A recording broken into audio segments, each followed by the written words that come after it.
a German scholar named Constantine von Tischendorf would travel to Rome for what he described as a prolonged audience with the Pope.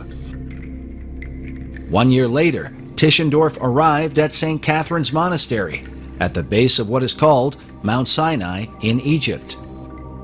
Here, he discovered a manuscript that he claimed was more ancient than any of those used by the Reformers. In time, and after further visits to the monastery, the manuscript he found would be named Codex Sinaiticus. Oddly, it had more corrections or changes in it than any other manuscript in biblical history. Tischendorf claimed there were some 14,800 corrections done in the manuscript. Is that true? It sounds about right. Sinaiticus is the most corrected manuscript of a Greek manuscript of the scriptures. Years later, after Tischendorf published the manuscript, a copy would be presented to Pope Pius IX. The Pope would send a letter in which he expressed his highest appreciation of the publication. About this same time, a second manuscript emerged from the Vatican Library, named Codex Vaticanus, the Vatican Book, also said to be more ancient than the manuscripts used by the Reformers. Vaticanus now has a very strange appearance. When you look at it as a sort of manuscript expert, although you know that people tell you that it's a 4th century manuscript, it actually looks like a 15th century manuscript. And there's one very simple reason for that, is that almost the entire text has been overwritten by a 15th century scribe. Vaticanus and Sinaiticus are the two Greek manuscripts that would be embraced in the 19th century as older and more reliable than the texts used by the Reformers. Westcott and Hort would combine them into what is now known as the critical Greek text that would be used for biblical translation throughout the 20th century. According to the Vatican website, Cardinal Martini completed his studies in theology at the Faculty of Theology in Chieri, Italy, where he was first ordained a priest in 1952. In 1967, with the help of a man named Eugene Nida, the United Bible Society entered into a UBS Vatican agreement to undertake hundreds of interconfessional Bible translation projects worldwide using functional equivalence principles. The term functional equivalence is another way of saying paraphrase. So Tischendorf published his Old Testament portion of the Sinai Codex, but he continued to believe that the New Testament portion of the manuscript was probably still somewhere inside St. Catherine's Monastery. Then he says he returned again in 1853 and didn't find anything. So he finally goes back and in 1859 he's able to get, well, the remainder.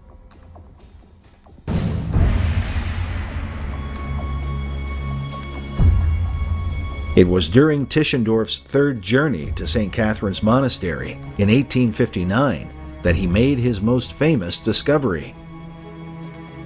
Tischendorf says that he was taking a walk with the steward of the convent and that they returned to his room at some point. Well, they were talking about the Septuagint, and he says, I too have read a Septuagint, meaning a Greek version of the Old Testament.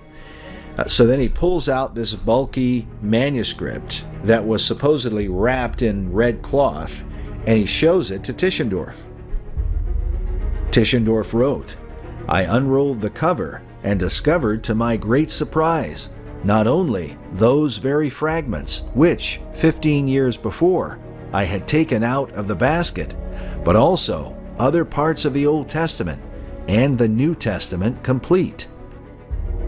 I knew that I held in my hand the most precious biblical treasure in existence, a document whose age and importance exceeded that of all the manuscripts which I had ever examined during 20 years of study on the subject.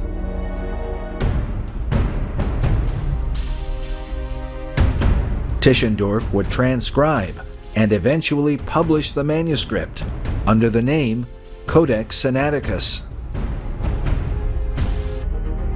After Tischendorf revealed his Codex Sinaiticus, he was hailed as a great scholar and greeted with laudation across Europe. But shortly after the work was published, it was challenged by a prominent expert in paleography. His name was Constantine Simonides.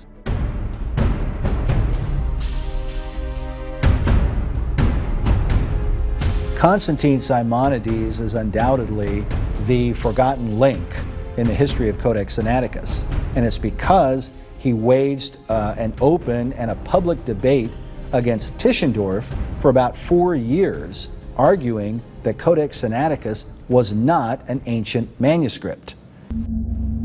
Simonides claimed that Codex Sinaiticus was no ancient manuscript at all, but a modern work created by himself and 2 other Greeks in 1840. The story of Simonides began to be published in the London newspapers. Needless to say, Tischendorf was furious. What followed would be a public debate that would continue in a variety of London newspapers for the next 2 years. In July of 1861, a publication called the Literary Gazette reported that, "We understand that in literary circles a rumor prevails that the manuscript now publishing by the Russian government under the direction of Mr. Tischendorf, purporting to be a manuscript Bible of the 4th century, is not an ancient manuscript, but is an entirely modern production, written by a gentleman now alive, who will shortly take measures to establish his claim to the authorship. The manuscript is known as the Codex Sinaiticus and has attracted a large amount of attention throughout Europe. Should the rumor prove to be correct, as we believe it will, the disclosures that will follow must be of the greatest interest to archaeology." So this story first appears in 1861, but Simonides did not publish his side of the story until 1862. And the only reason he did so is because he was drawn in to the conflict by 2 of the prominent scholars at that time. The 2 scholars in question were Samuel P. Tregelles and Fenton John Anthony Hort. Tregelles and Hort believed Sinaiticus to be real and took sides against Simonides almost immediately. Tregelles wrote that the story of Simonides was as false and absurd as possible. In response, Simonides defended his argument as published in the Guardian newspaper in September of 1862, where he said, "When about 2 years ago I saw the first facsimiles of Tischendorf, which were put into my hand at Liverpool by Mr. Newton, a friend of Dr. Tregelles, I at once recognized my own work, as I immediately told him." In the book Codex Sinaiticus and the Simonides Affair, author J.K. Elliott confirms that Simonides spoke of his authorship to a man named J.E. Hodgkin in 1860, and in a letter to Sir Thomas Phillips on August 2, 1861. Simonides claimed that the manuscript had not been created with any intention to deceive, but was intended by himself and his uncle as a gift to Tsar Nicholas I of Russia. To prove his claims, Simonides challenged Tischendorf to a public debate. Yet Tischendorf refused to take part. About this, Simonides wrote, "The real test of the genuineness of the Codex Sinaiticus is neglected. The public were assured that in May, Tischendorf was to be in London, armed with a portion at least of his great codex. I have waited in England, hoping to have the opportunity of meeting him face to face to prove him in error. But May has come and gone, and the discoverer has not appeared." Let the favorers of the antiquity of the manuscript persuade him to come at once and brave the ordeal, or else forever hold his peace. Yet despite the evasiveness of Tischendorf, most of the newspapers in England defended him and denounced Simonides as a fraud. The attacks were almost fanatical and often unreasonable. Could Tischendorf's relationship with Rome have had something to do with it?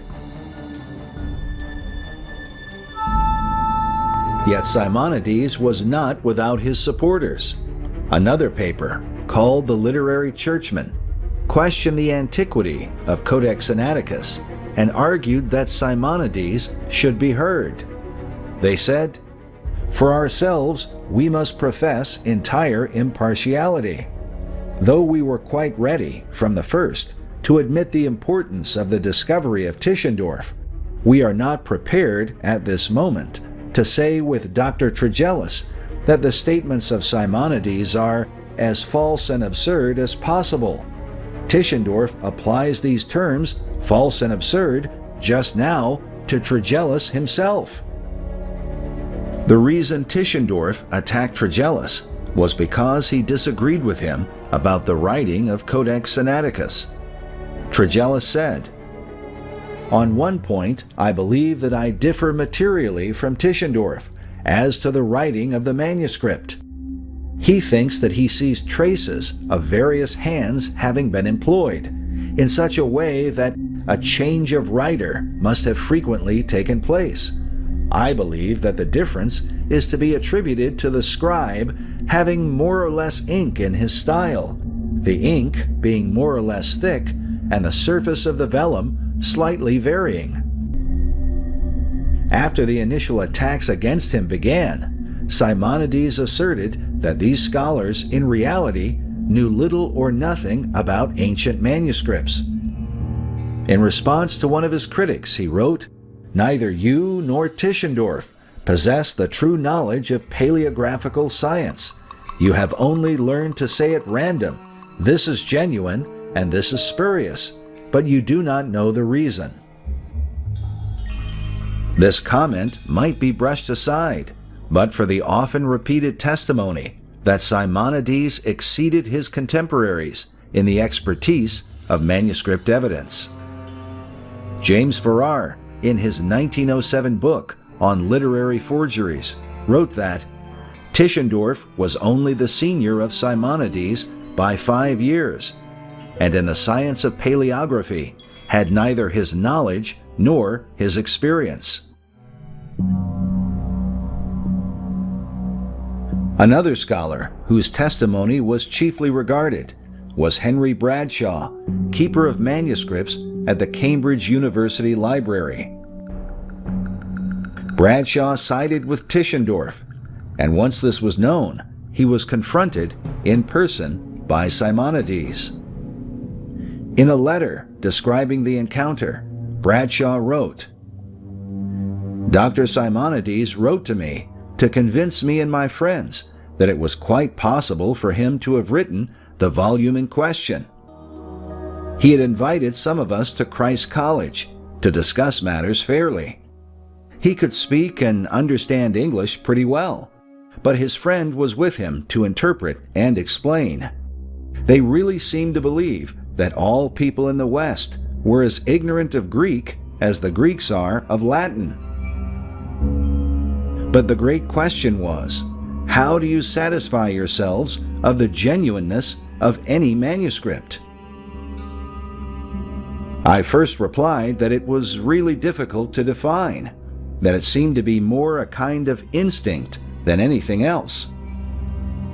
Dr. Simonides and his friend readily caught at this as too much like vague assertion, and they naturally ridiculed any such idea.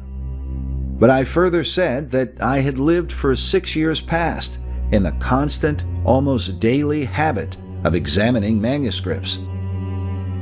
Bradshaw then applied this principle to his opinion of Codex Vaticanus.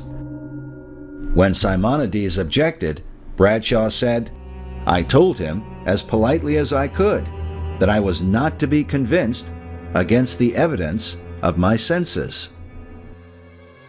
So Bradshaw essentially admitted that there was no real scientific proof as to the age of Codex Sinaiticus. And he ultimately admitted that all he trusted in were his senses or his instincts about the manuscript. And Bradshaw is very significant because it was his reputation as a scholar that really compelled people to embrace Tischendorf's Codex.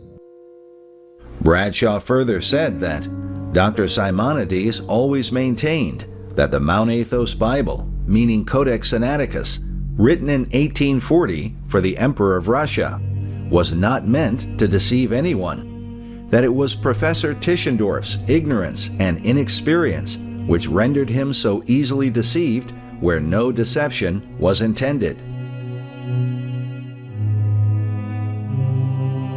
Mount Athos was the location where Simonides claimed he had created the Codex. He provided many details for how the manuscript had been written and how it came to be at Mount Sinai.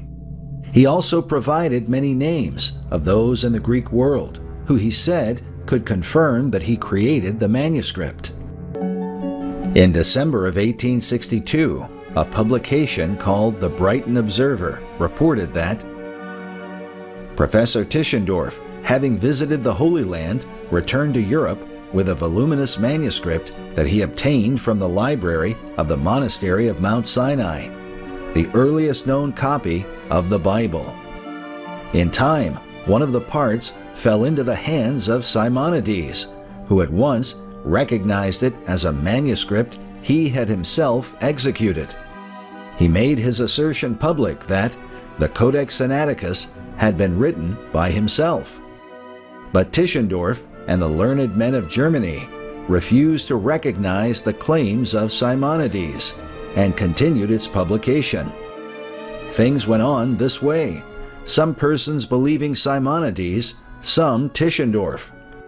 When suddenly a Greek archimandrite wrote to the English papers from Alexandria, corroborating the statement of Simonides, and stating that he remembered seeing Simonides engaged in writing out the copy of the Bible in question in the ancient Greek characters on Mount Athos. The Greek monk mentioned in the article was a friend of Simonides whose name was Callinicos.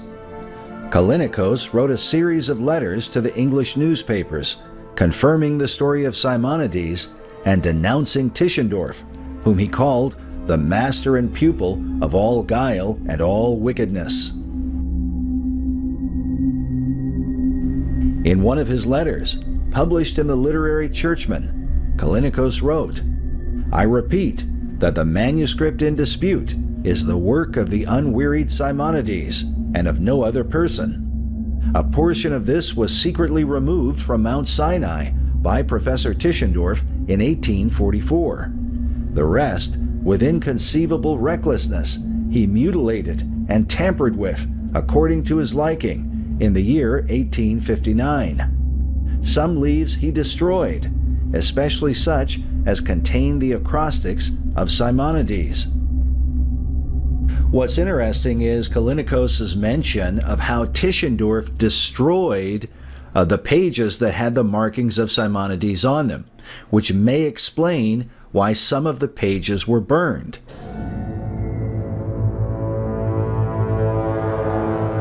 It's important to remember that to this day, the monks at Mount Sinai deny Tischendorf's story and his claim that he found the manuscript in a rubbish basket. So where would the burned pages of the manuscript have come from? Is it possible that Tischendorf burned parts of them to destroy the markings of Simonides, as Callinicos suggests? And this might explain why he came up with a story about the monks throwing the pages into the fire later on, a story which nobody really seems to believe.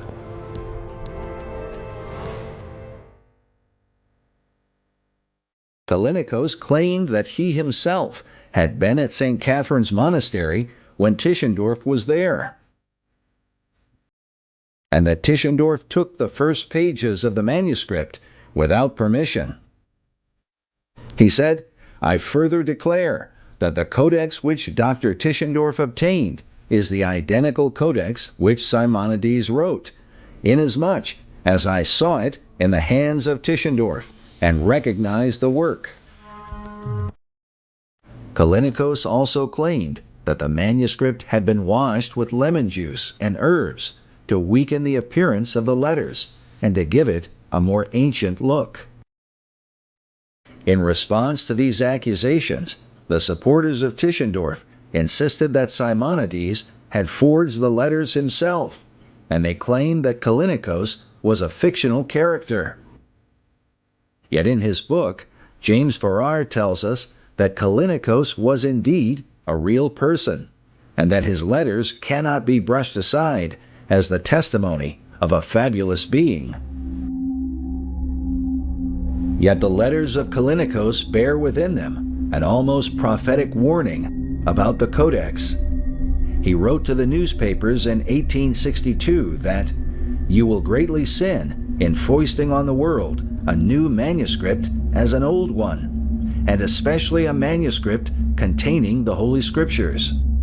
Injury to the Church must accrue from all this, even from the evidently numerous corrections of the manuscript."